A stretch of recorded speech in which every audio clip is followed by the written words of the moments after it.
What's going on, guys? I'm back. First video 2020. I wanted to make this video for some of you out there. Hope everybody had a good week.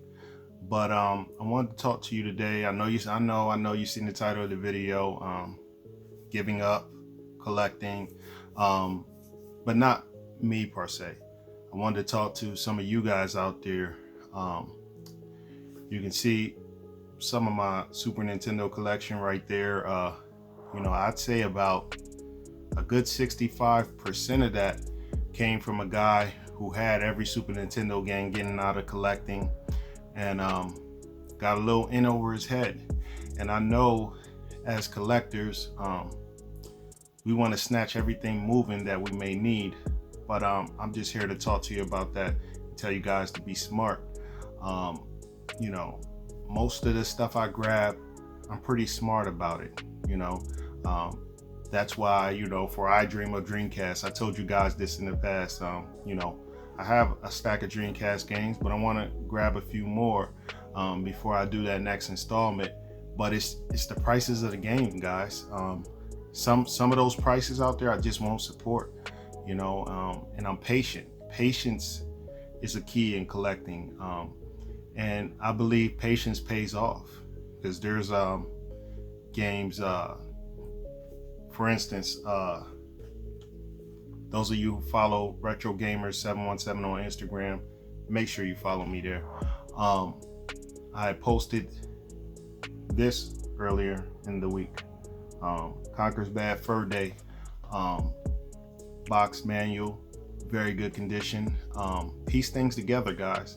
I got this off the marketplace for very cheap. A guy just had the box, the manual, all the inserts, registration card, all that crap, and he just wanted to get rid of it. It was just taking up space.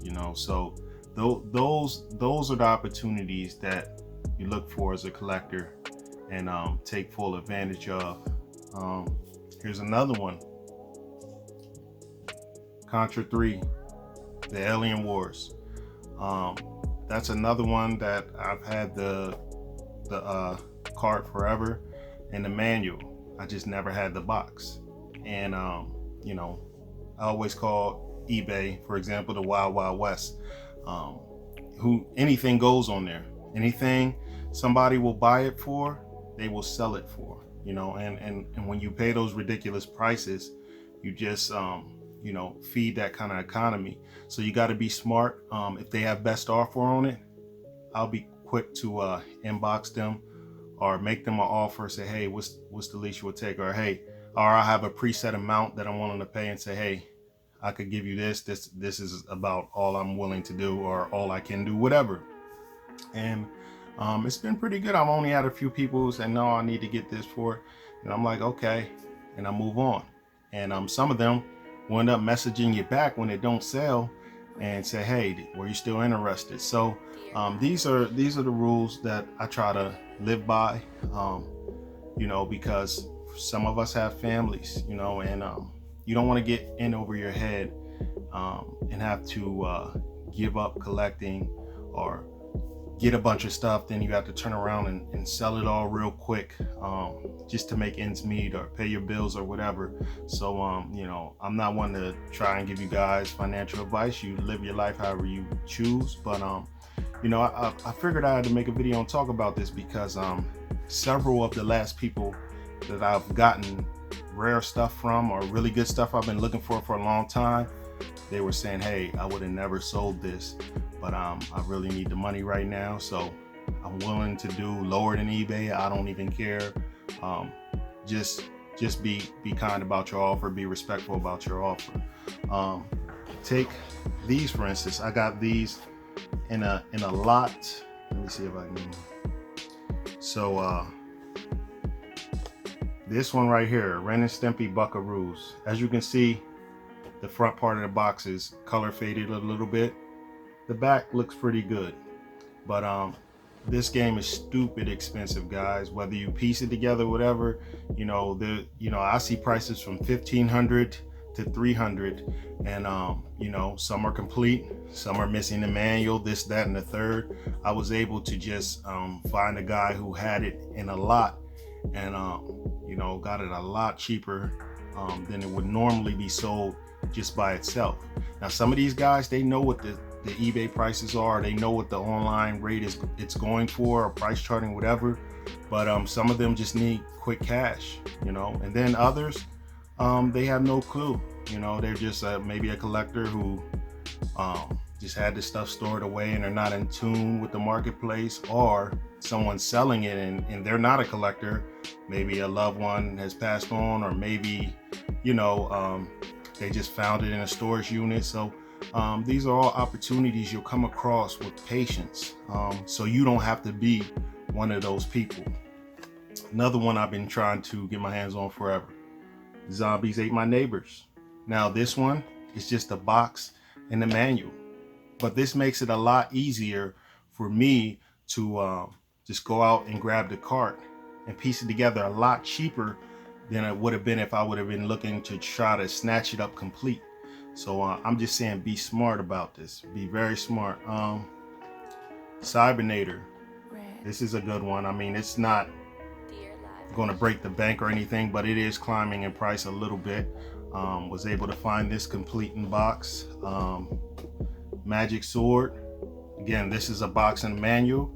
I will be piecing the whole thing together. Another one I'm not going to reach up and grab right now: Sonic Blast Man 2. That's another expensive title that I have the box for, you know, and we'll piece it together with just the manual and the cart.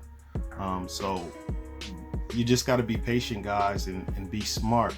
I have a stack of Xbox games here. Found them in a lot, and a few of these I had my guy, who you should always have a guy who you're cool with, whether it's a manager or whatever. I had him look in the system, and he calls around the different stores for me. Shout out to him. And he will say, hey, I need you to ship that to my store, but I don't want it unless it has the box and the manual with it. You know, I don't want just a disc. So I appreciate every time he does that for me. SpiderManShattered Dimensions. It's still up there for a 360 game. It demands a good price, you know. And when I say demands a good price, any 360 game you're still paying $30 to $60 for. That's a pretty hefty amount, you know. In my opinion, any 360 game that's, you know, above $20-$25, you know, it calls for my attention. I do my research on it because I'm just wondering why it held that value for so long. Now this, I have an open and sealed copy of G.I. Joe: Rise of the Cobra. This is the sealed copy right here. Found these for cheap. A guy was selling one online, I think for like 18 bucks. It was sealed. And then my guy at the game store, he ordered the other one in for me from another store. So these are all obscure titles I'm just running through real quickly with y'all. Left 4 Dead 2, the original black label. Left 4 Dead and Left 4 Dead 2, the black labels seem a little obscure these days. You can get the silver edition all day. Operation Darkness, that's another unique 360 title. Death Smiles, Grand Theft Auto 4, Episodes from Liberty City, double disc game and the DLC. This is pretty unique. You don't see this around a whole lot. I mean, you'll see it here and there, but if you see it and it's complete with, this has the poster, both discs, all that, I would say grab it. An Atlas game, Spectral Force 3. I had never seen this, stumbled across it. I was looking online, searching out what 360 games may be considered rare, and I seen them discussing that game in the forum, and I had never seen it in my 360 days. So Battle Fantasia. Again, this is like a 2D fighter, you know. This is pretty funny.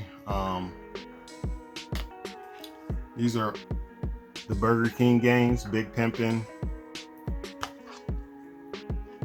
Pocket Bike Racer, and Sneak King. The guy had these on a lot, and they were sealed, but the side was broken right where you put your finger to pop open the case. So I decided just to open them, you know. Their Burger King games are, those 3 Burger King titles are fairly cheap, but it could become something that you don't see that often, especially stemming from the restaurant. Of course, you know, Dragon Ball Z Ultimate Tenkaichi. This is one of those ones that's still above $20 if I'm not mistaken. That could change. Now this is pretty unique. This is Dragon Ball Z Burst Limit, but it came with a DVD. And that's something I never seen when it came to Burst Limit, because they do have it with just the single disc game. So that's pretty unique. There are also some Lord of the Ring titles. That's Battle for Middle Earth. I think there's another one called Conquest. I don't have that one yet. That still hold their weight price wise. So these are just things to look for, guys. Some of these, especially 360 titles, are something you can still physically go out to your local game stores and have them get their hands on for you. But as far as like the retro titles, Super Nintendo, some of the more expensive PS2 and PS1 games, just be smart. Check the marketplace, let go, offer up, all of those good things, and just be smart about collecting. You know, I've come across too many of these games, guys, have came from people who said, I gotta end collecting, I gotta sell them off, I need the money. So I just wanted to touch on that with you guys today and just say, be smart when you're out there. Don't get in over your head. You know, we all want this or want that title, but it's all about patience and being smart when you collect, and also using, if you have doubles or duplicates, to trade, or you know, you have something that someone really wants but you're not really vested in for trade, always try to trade down to save money as well, so you're not always spending cash, you know. So those are all things I do. Oh, let me talk about this before I forget. You guys seen the last video, I had the Death Stranding PS4 box up here. Here's the Death Stranding PS4 controller. It's pretty neat. But when I went looking for this, because you know, there's different opinions about the PS4 console, the Death Stranding PS4 console, that you know, the black and white thing, I mean, it just, you know, it's not fantastic to me. That's my opinion. But so I just wanted the controller because the controller was different. I actually thought they would have made the whole console like this. Some people might have loved it. I would have liked it. Some people would probably say, oh, I don't like, you know, but you know, I just wanted the controller. So I found a guy who was getting rid of the controller and the box. You know, you guys know in the past I did videos on console boxes and stuff, how they become very rare and unique in the future. But you know, so I grabbed the console box and the controller from him for a very good deal. And now you know, if you're a person who likes to collect PS4 controllers like I do, this is going for really crazy prices online now. I've seen some well above $200, approaching the price of the console itself, which is crazy to me. So try to stay away from those things. Even if you do have the money and let's say tax time is coming up for you or whatever, just be smart, because once you spend that money, it's gone. And then you're trying to find a way to get back and sell this and get rid of that. And you know, it's just not a way to live as a collector. It's great to have, you know, to invest in games that grow in value and things like that. But you know, we all have different goals and views when it comes to collecting. But my goal isn't to just readily give up everything that I'm collecting. I like to pass it on one day to my kids or something like that. You guys stay safe out there, stay blessed, and that's what I wanted to talk to you guys about today. We got new things coming for 2020. I appreciate everybody who's subscribing to the channel.